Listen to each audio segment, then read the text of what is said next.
ঘরে থাকা সাধারণ মশলা দিয়ে কোনো প্রকার পেঁয়াজ বেরেস্তা ছাড়াই আমি চমৎকার একটি রোস্ট রান্না করেছি, যে অতিথি সবাই পছন্দ করেছে এবং আমার মনে হয় আপনারাও এটা খুব পছন্দ করবেন। খুব সহজভাবে আজকের রান্নাটি আমি করে দেখাবো, সে কারণে ছোট বড় সবাই সেটি রান্না করতে পারবে। সেজন্য প্রথমে আমি মুরগি নিয়েছি, এখানে 1.5 কেজি পরিমাণ মুরগি নিয়েছি আর 1 চা চামচ পরিমাণ লবণ দিয়ে একটু মাখিয়ে নিব। মাখিয়ে নিয়ে সঙ্গে সঙ্গেই আমি এটা তেলে ভেজে নিব। আমি যদি এটা ম্যারিনেট করার জন্য রেখে দিই তাতে খুব বেশি পানি ছেড়ে দেবে।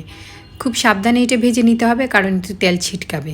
এবার একটি হাঁড়িতে আমি 1/2 কাপ পরিমাণ পানি নিয়েছি, 1.5 কাপ পেঁয়াজ কুচি নিয়েছি আর একটা রসুন গোটা করে নিয়েছি। তারপর এটাকে ঢেকে অল্প আঁচে এটা সেদ্ধ করে নিব। বাসায় দই ছিল না, সেজন্য 1/2 কাপ দুধের মধ্যে 2 টেবিল চামচ লেবুর রস দিয়ে দইটা বানিয়ে নিচ্ছি।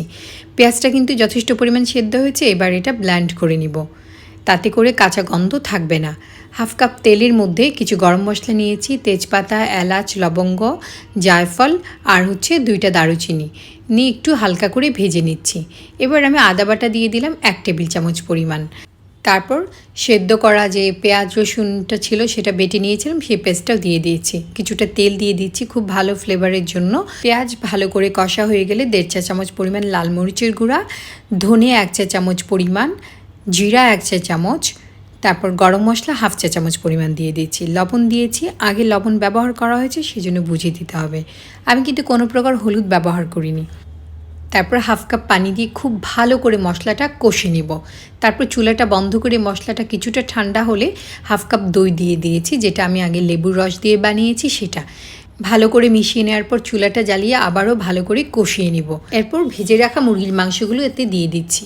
মাংসটা ভেজে নেওয়ার কারণে কালারটা কিন্তু খুব সুন্দর আসবে। এভাবে কিছুক্ষণ নেড়ে চেড়ে নেওয়ার পর ঢাকনা দিয়ে ঢেকে এটা ভালো করে কষিয়ে নেব, তাতে করে মুরগির মাংসের মধ্যে যে মশলার ফ্লেভার এটা খুব ভালো করে ঢুকে যাবে এবং কালারটাও কিন্তু খুব সুন্দর আসবে। এভাবে কিছুক্ষণ ঢেকে নেওয়ার পর একটু ঢাকনা খুলে একটু নেড়ে চেড়ে দিব এবং অবশ্যই খেয়াল রাখবো, যেহেতু অনেক বাটা মশলা, তাতে করে যেন তলানিতে লেগে না যায় সেদিকটা খেয়াল রাখবো। তারপর পরিমাণ মতো পানি দিয়ে এটাকে রান্না করে নিব।